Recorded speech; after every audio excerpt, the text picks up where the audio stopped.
14 વર્ષીય કાનવની શોધખોળનો કરુણ અંત. નર્મદાના કાંઠેથી મૃતદેહ મળ્યો. જાડેશ્વર વિસ્તારમાં આવેલી નિજધામ સોસાયટીમાંથી ગુમ થયેલા 14 વર્ષીય કાનવ ધીરેનભાઈ શાહની શોધખોળનો કરુણ અંત આવ્યો છે. ગત 24મી તારીખે ઘરેથી નીકળ્યા બાદ ગુમ થયેલા કાનવનો મૃતદેહ આજે 26 ઓગસ્ટે નર્મદા નદીમાં મક્તમપુર ગામ સામેના કાંઠા તરફથી મળી આવ્યો હતો. મૃતદેહ મળતા જ સમગ્ર વિસ્તારમાં ચકચાર સાથે શોકની લાગણી પ્રસરી ગઈ હતી. કાનવની શોધખોળ દરમિયાન જાડેશ્વર ચોકડી નજીક નેશનલ હાઈવે નંબર 48 પર આવેલા જૂના સરદાર બ્રિજ પરથી તેની સાયકલ મળી આવી હતી, જેના પગલે કિશોર નર્મદા નદીમાં પડ્યો હોવાની આશંકા મજબૂત બની હતી. ત્યારબાદ પોલીસ અને ફાયર વિભાગની ટીમોએ નદી તેમજ આસપાસના વિસ્તારોમાં સઘન શોધખોળ હાથ ધરી હતી.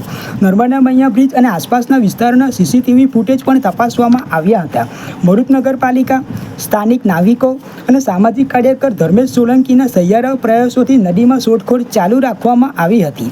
આખરે આજ રોજ ગોલ્ડન બ્રિજના સામે કાંઠા તરફથી કાનવનો મૃતદેહ મળી આવ્યો હતો. મૃતદેહની જાણ થતાં પરિવારજનો ઘટના સ્થળે દોડી આવ્યા હતા. પુત્રનો મૃતદેહ જોઈ માતા પિતાના આક્રંદથી વાતાવરણ ગમગીન બની ગયું હતું. બનાવની જાણ થતાં અંકલેશ્વર પોલીસની ટીમ પણ ઘટના સ્થળે પહોંચી હતી.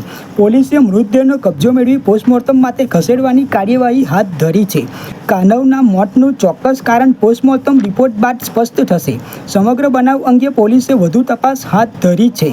ગત તારીખ 24ના રોજ રાત્રે 10 વાગ્યાની આસપાસ એક બાળક ઘરેથી નીકળી ગયા હોવાનો મેસેજ અમને મળ્યો હતો. ત્યારબાદ માહિતી મળતા તેઓ સરદાર બ્રિજ પરથી કૂદી ગયા હોય તેવી માહિતી પ્રાપ્ત થઈ હતી. અમારી ટીમ તાત્કાલિક ઘટના સ્થળે પહોંચી નદીમાં શોધખોળ ચાલુ કરી હતી. ત્યારે આજે તારીખ 26 12:30ની આસપાસ અમે નર્મદા નદીમાંથી તેઓની ડેડ બોડી મળેલ છે.